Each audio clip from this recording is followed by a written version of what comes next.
নির্বাচন পিছানোর বা নির্বাচন বানচালের যে ষড়যন্ত্র আছে তারই অংশ হিসাবে এটা সংগঠিত হয়েছে।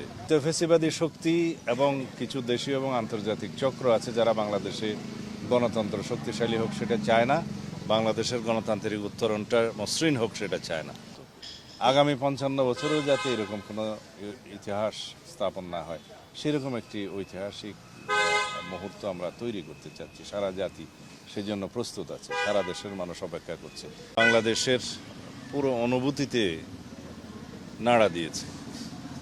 আমরা মনে করি দেশের অভ্যন্তরে এবং দেশের বাইরে পতিত ফ্যাসিবাদী শক্তি নির্বাচন পিছানোর বা নির্বাচন বানচালের যে ষড়যন্ত্র আছে তারই অংশ হিসাবে এটা সংগঠিত হয়েছে এবং গণতান্ত্রিক শক্তিকে দমন করার জন্য, গণতান্ত্রিক উত্তরণকে বাধাগ্রস্ত করার জন্য, কণ্ঠকাঠিন্য করার জন্য এরকমের তৎপরতা চালানো হতে পারে। আজকে তার সব দেহ আসবে, তার ডেড বডি আসবে 6:45 সময় আন্তর্জাতিক বিমানবন্দরে। সবাই তার ডেড বডি গ্রহণ করার জন্য যাবেন, আমরাও যাব।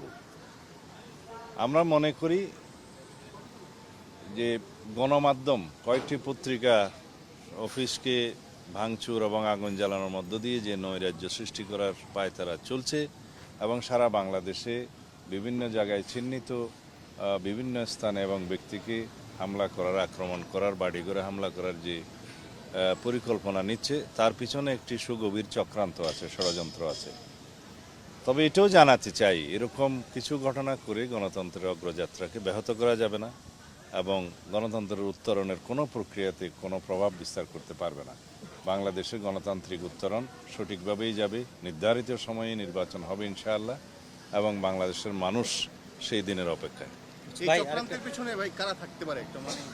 আমি তো বলেছি যে পতিত ফ্যাসিবাদী শক্তি এবং কিছু দেশীয় এবং আন্তর্জাতিক চক্র আছে যারা বাংলাদেশে গণতন্ত্র শক্তিশালী হোক সেটা চায় না, বাংলাদেশের গণতান্ত্রিক উত্তরণটা মসৃণ হোক সেটা চায় না।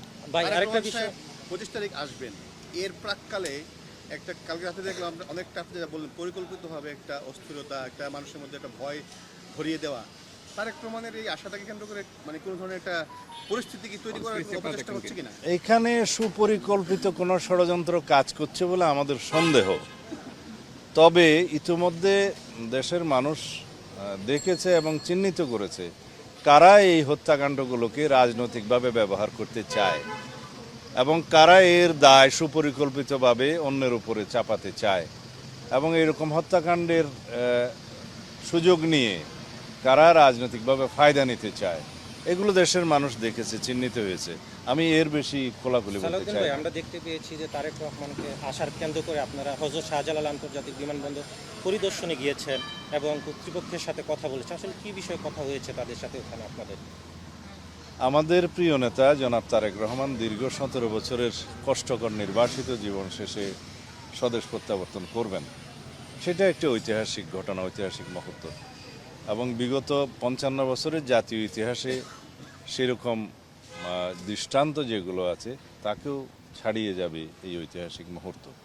আগামী 55 বছরেও যাতে এরকম কোনো ইতিহাস স্থাপন না হয় সেরকম একটি ঐতিহাসিক মুহূর্ত আমরা তৈরি করতে চাচ্ছি। সারা জাতি সেজন্য প্রস্তুত আছে, সারা দেশের মানুষ অপেক্ষা করছে।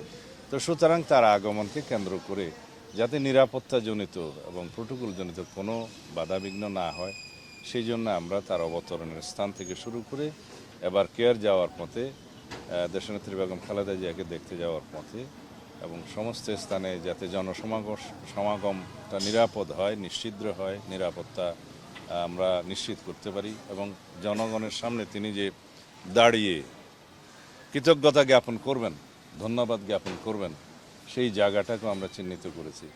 তো লক্ষ লক্ষ জনতার সামনে আমাদের প্রিয় নেতা এই দেশের গণতন্ত্রের রক্ষা কবচ জনাব তারেক রহমান দুটো কথা বলবেন, সেই জন্য সারা জাতি উন্মুখ হয়ে আছে, উদ্গ্রীব হয়ে আছে।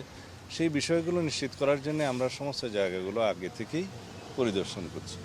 ধন্যবাদ।